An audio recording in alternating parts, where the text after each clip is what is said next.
നേർവേദി പ്രഭാഷണ പരമ്പരയിലേക്ക് ഏവർക്കും സ്വാഗതം. സുവിശേഷകൻ കുഞ്ഞുമോൻ തോട്ടപ്പള്ളി ഇപ്പോൾ നിങ്ങളുമായി ദൈവവചനം പങ്കുവെക്കുന്നു. ശ്രദ്ധിച്ചാലും.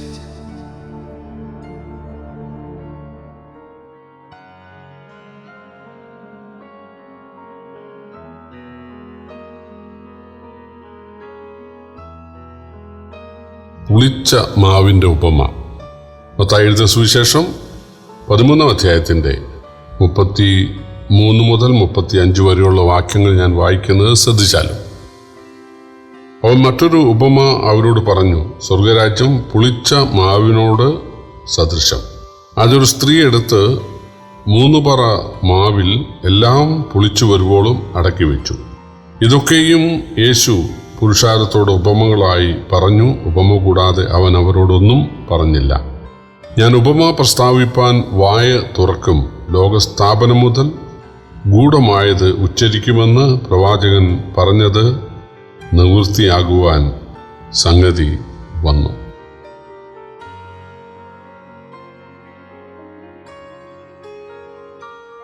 കർത്താവായ യേശുക്രിസ്തു സ്വർഗരാജ്യത്തെ ഒരു തണൽമരത്തോട് ഉപമിച്ച കാര്യമാണ് കഴിഞ്ഞ പാഠത്തിൽ നാം ചിന്തിച്ചത്.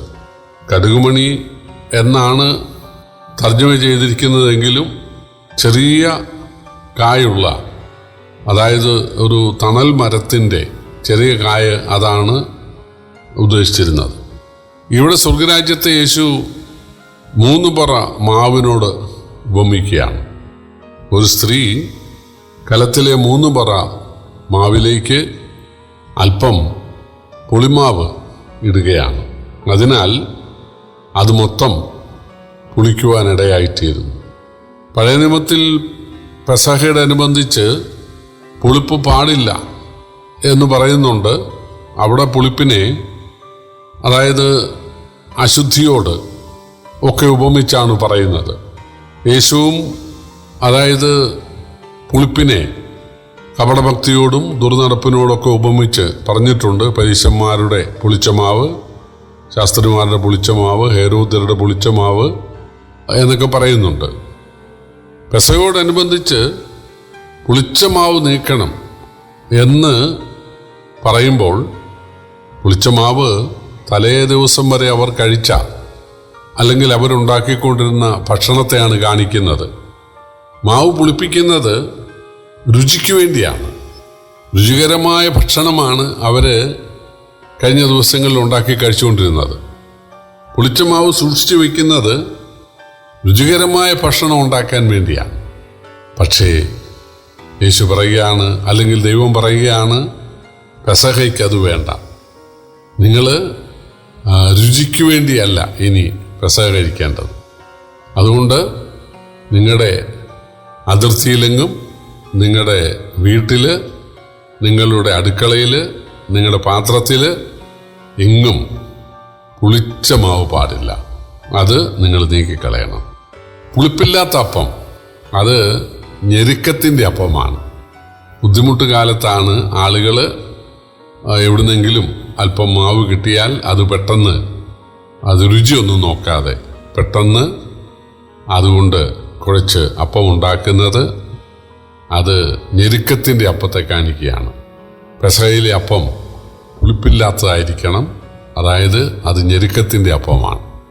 യേശുക്രിസ്തുവിനെ രക്ഷകനായി സ്വീകരിക്കുന്ന ആളുകൾ, പെസഹ കുഞ്ഞാടായ യേശുവിനെ രക്ഷകനായി സ്വീകരിക്കുന്ന ആളുകൾ, അവർ ആ ഞെരുക്കം അനുഭവിപ്പാൻ, കഷ്ടത അനുഭവിക്കാൻ, ബുദ്ധിമുട്ട് അനുഭവിക്കാൻ തയ്യാറാകണം എന്നുള്ള ഒരു പാഠം കൂടെ അതിനകത്തുണ്ട്.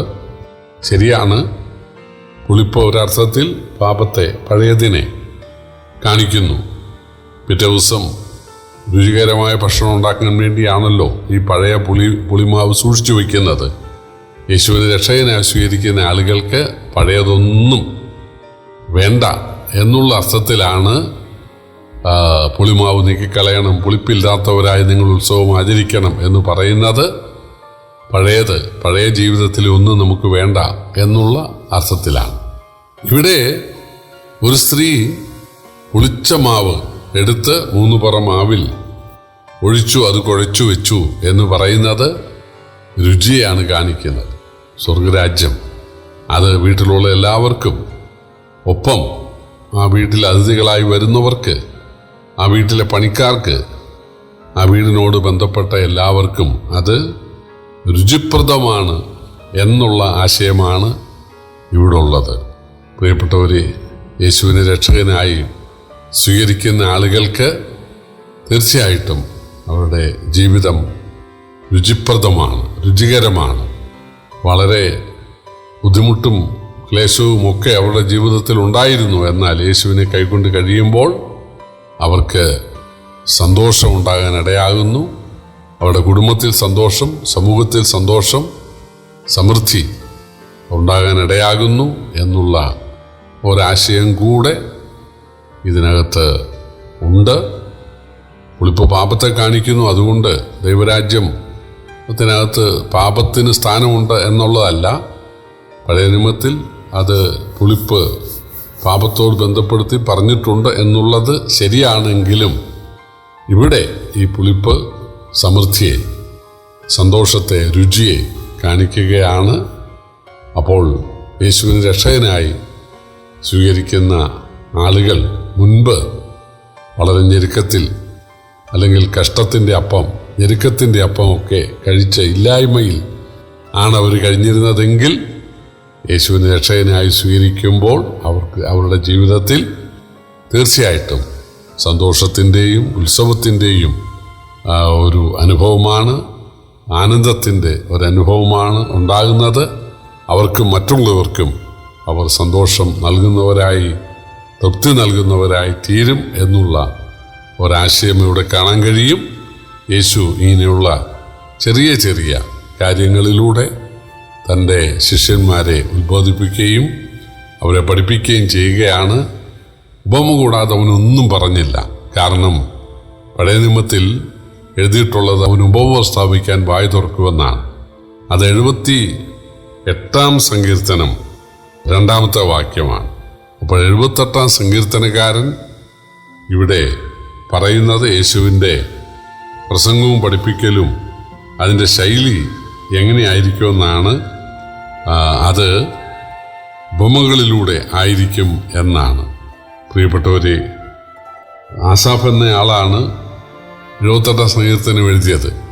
ആസാഫ് എന്ന പ്രവാചകനിലൂടെ ദൈവം ഒരു സത്യം അറിയിക്കുകയാണ്. യേശു ഉപമകളിലൂടെ ആയിരിക്കും പ്രസ്താവിക്കുന്നത്, പ്രസംഗിക്കുന്നത്, പഠിപ്പിക്കുന്നത്. അപ്പോൾ തീർച്ചയായിട്ടും ചെറിയ ഉപമകളിലൂടെ വലിയ ആത്മീയ സത്യങ്ങൾ ലോകത്തെ പഠിപ്പിച്ച പ്രവാചകൻ അല്ലെങ്കിൽ ഗുരു എന്നുള്ള നിലയിലാണ് യേശുവിനെ ഇവിടെ അവതരിപ്പിച്ചിരിക്കുന്നത്.